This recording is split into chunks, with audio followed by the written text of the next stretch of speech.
വിശാലമായ അർത്ഥവ്യാപ്തിയിലേക്കാണ് നമ്മളെ കൊണ്ടുപോവുക. ഒരു പ്രസംഗം നടക്കുമ്പോൾ അവസാനിക്കുമ്പോൾ ഇൻഷാ അല്ലാഹ് സൂറത്തുൽ മുൽക്കിൻ്റെ 2 ആയത്തുകൾ അതിൻ്റെ വലിയ ഒരു ആശയത്തിലേക്കാണ് നാം ഇനി സഞ്ചരിക്കുന്നത്. ഓരോ ആണും പെണ്ണും മനസ്സിൽ ചിന്തിക്കേണ്ട കാര്യങ്ങൾ അള്ളാഹു നമുക്കത് തൗഫീക്ക് നൽകി അനുഗ്രഹിക്കുമാറാകട്ടെ.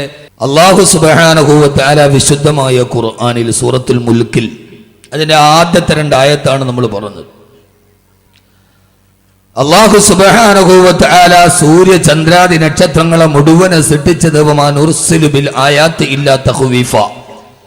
ചന്ദ്രഗ്രഹണം നടന്നു, എല്ലാം നേർരേഖയിൽ വരുമ്പോ അത് നിങ്ങളെ ഭയപ്പെടുത്താൻ വേണ്ടി മാത്രമാണ്. എന്നിട്ട് അല്ലാഹു നമ്മോട് ചോദിക്കുന്ന ഒരു ചോദ്യമുണ്ട്. വകഅയ്യിൻ മിൻ ആയത്തിൻ ഫിസ്സമാഇ വൽ അർളി യമുറൂന അലൈഹാ വഹും അൻഹാ മുഅ്രിദൂൻ. വകഅയ്യിൻ മിൻ ആയ, എത്രയെത്ര ദൃഷ്ടാന്തങ്ങളാണ് ആകാശത്തും ഭൂമിയിലും നിങ്ങൾ കാണുന്നത്, എന്നിട്ടും നിങ്ങൾ അതിൽ നിന്നെല്ലാം പിന്തിരിഞ്ഞു മാറി നിൽക്കുകയാണല്ലോ. നിങ്ങൾ അള്ളാഹുവിലേക്ക് തിരിച്ചു നടക്കാൻ, ഏകനായ അള്ളാഹുവിലേക്ക് അടുക്കുവാൻ ഈ ഭൗതികമായ ജീവിതം നശ്വരമാണ് എന്ന് തിരിച്ചറിയാൻ അള്ളാഹു സുബ്ഹാനഹു വ തആല അടുത്ത ആയത്തിൽ ഖുർആൻ നമ്മോട് പറഞ്ഞ ഏറ്റവും പ്രധാനപ്പെട്ട ഒരു ഗുണപാഠം. ഖുർആനിന്റെ 114 അധ്യായങ്ങൾ നിങ്ങൾ പരിശോധിച്ചു നോക്കൂ. 6600 പരം വരുന്ന ആയത്തുകൾ നിങ്ങൾ ഗവേഷണം ചെയ്തു നോക്കൂ. ഒരു ഭാഗത്തും അല്ലാഹു സുബ്ഹാനഹു വ തആല ഈ ഭൗതികമായ കേവലമായി നാം വിലകെടുക്കുന്ന ഈ ജീവിതത്തെ 60-70 വയസ്സാണ് ആയുസ്സെന്ന് പരിമിതപ്പെടുത്തി പറഞ്ഞു തന്നെ ദുഃഖങ്ങളും പ്രയാസങ്ങളും കടങ്ങളും ബാധ്യതകളും ആകുലതകളും വ്യാകുലതകളും നിറഞ്ഞ ഈ ജീവിതത്തെ ഖുർആൻ ഒരു ജീവിതമായി പരിഗണിച്ചിട്ടേയില്ല. അള്ളാഹുവിന്റെ ഖുർആൻ പറഞ്ഞത് വമൽ ഹയാത്തു ദുനിയാ ഇല്ലാ മതാഉൽ ഗുറൂർ. ഈ ദുനിയാവെന്ന് പറയുന്നത് നിങ്ങളെ വഞ്ചിക്കുന്ന, നിങ്ങളെ ചതിക്കുന്ന ചില സുഖഭോഗ വസ്തുക്കൾ മാത്രമാണ്. അല്ലാഹു സുബ്ഹാനഹു വ തആല വളരെ വിശാലമായി വളരെ വിസ്തൃതമായി നമ്മോട് പറയുന്ന ഏറ്റവും പ്രധാനപ്പെട്ട ഒരു കാര്യമാണിത്. ഈ ദുനിയാവെന്ന് പറഞ്ഞാൽ അല്ലാഹു പറയുകയാണ്, ഇവിടെ നിങ്ങൾ ഖുർആനിന്റെ ശൈലി സൂക്ഷിച്ചു നോക്കുക. അല്ലദീ ഖലഖൽ മൗത വൽ ഹയാ, അവനാണ് മരണത്തെ സൃഷ്ടിച്ചത്. പിന്നെയാണ് അല്ലാഹു പറഞ്ഞത് മരണത്തെ മാത്രമല്ല വൽ ഹയാ, അവനാണ് ജീവിതത്തെ സൃഷ്ടിച്ചു നൽകിയത് എന്ന് പറഞ്ഞാൽ അല്ലാഹു ആദ്യം പറഞ്ഞത് ജീവിതത്തെ അല്ല, ഈ ഭൗതികമായ ജീവിതമാണ് ഖുർആൻ പറഞ്ഞതെങ്കിൽ അല്ലാഹു ആദ്യം പറയേണ്ടത് അവൻ ജീവിതത്തെ സൃഷ്ടിച്ചവനാണ്, അവന് മരണത്തെ സൃഷ്ടിച്ചവനാണ്. അല്ല അല്ല, ഈ ജീവിതം എന്ന് പറയുന്നത് നശ്വരമായ ജീവിതമാണ്. ഇതിനൊരു ജീവിതമായി അല്ലാഹുവിന്റെ ഖുർആൻ പരിഗണിച്ചിട്ടില്ല. ഏറ്റവും പ്രധാനപ്പെട്ട ജീവിതം വഇന്നൽ ആഖിറത ഹിയ ദാറുൽ ഖറാർ. ഏറ്റവും പ്രധാനപ്പെട്ട ഭൗതികമായ ജീവിതത്തിനപ്പുറത്തെ ജീവിതം മരണശേഷം നിങ്ങൾ കാണുന്ന പരലോക ജീവിതമാണ്. അല്ലെങ്കിൽ തന്നെ സഹോദരങ്ങളെ, എങ്ങനെയാണ് ഈ ജീവിതത്തെ നമ്മൾ ജീവിതമെന്ന് പറയാൻ കഴിയുക? ഈ ജീവിതത്തെ അല്ലാഹുവിന്റെ ഖുർആൻ പറഞ്ഞത് വമൽ ഹയാത്തു ദുനിയാ ഇല്ലാ മതാഉൽ ഗുറൂർ. ഈ ജീവിതം നിങ്ങളെ ചതിക്കുന്നതിലെ വസ്തുക്കൾ മാത്രമാണ്. ശരിയാണ്, ശരിയാണ്, ജീവിതമാണ് എന്നെ ചതിച്ചത്. എന്നെ ചതിച്ചത് ജീവിതമാണ്, മരണം എന്നെ ചതിച്ചിട്ടേ ഇല്ല. വളരെ ഗഹനമായി കേൾക്കണേ, എന്നെ ചതിച്ചത് എന്റെ ജീവിതമാണ്, മരണം എന്നെ ചതിച്ചിട്ടേ ഇല്ല.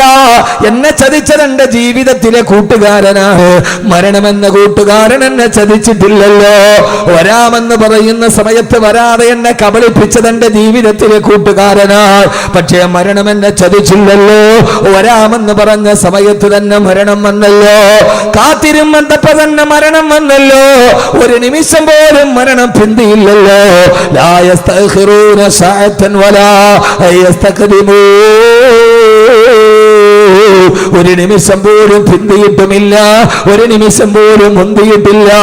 മരണം നമ്മെ ചതിക്കില്ല സഹോദരങ്ങളെ, സഹോദരിമാരെ. നമ്മെ ചതിക്കുന്നത് ജീവിതമാണ് എന്നെ ചതിച്ചത്, ഭാര്യയാണ് എന്നെ ചതിച്ചത്, ഭർത്താവാണ് എന്നെ ചതിച്ചത്.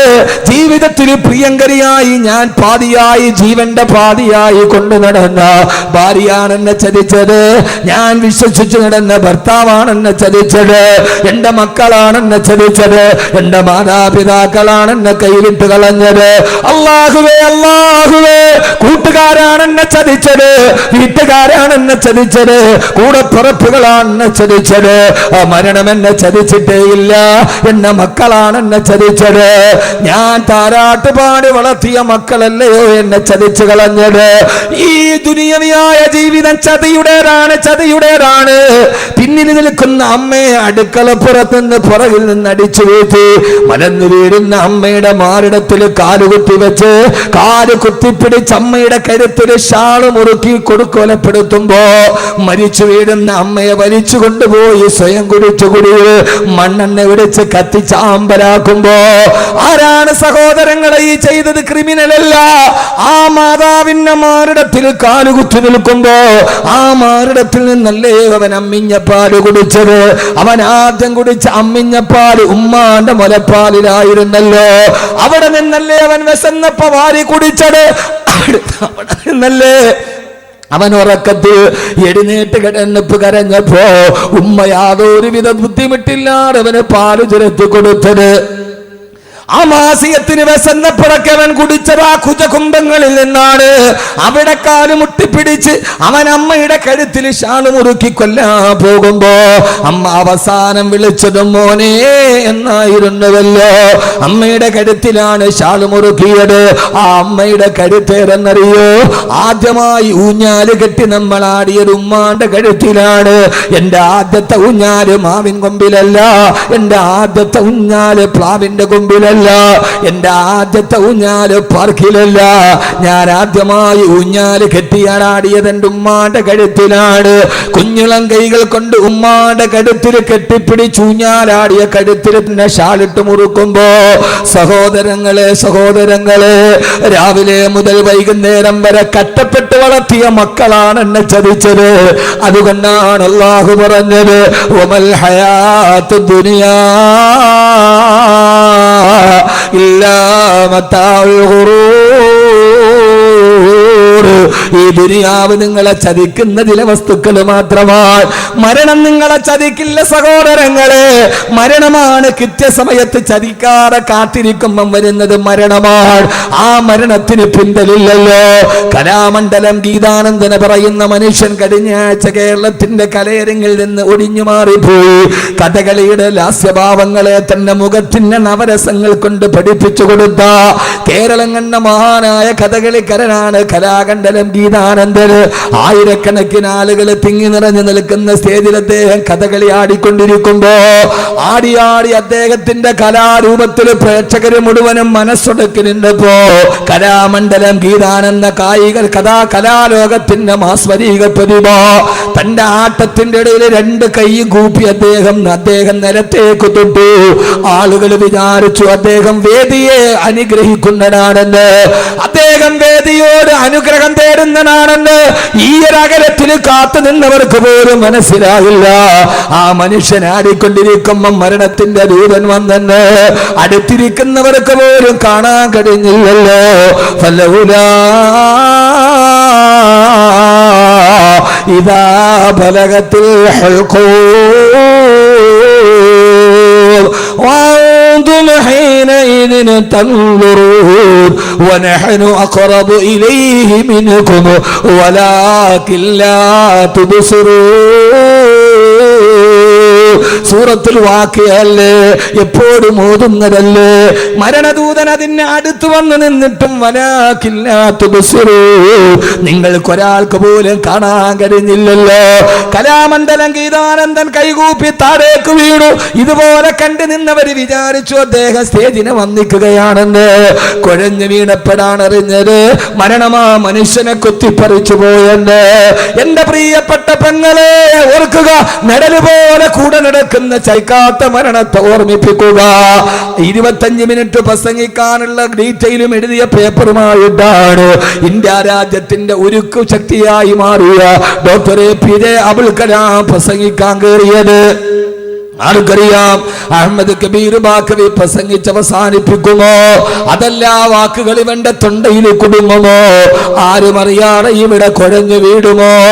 ജീവിതമെന്ന് പറയുന്ന കോമാളിയുടെ നടുവിലൂടെ നടന്നു പോകുമ്പോ ഈ APJ അബ്ദുൽ കലാം 25 മിനിറ്റ് പ്രസംഗിക്കാനുള്ള കുറിപ്പുകളും എഴുതിയിട്ടാണ് കയറി നിന്നത്.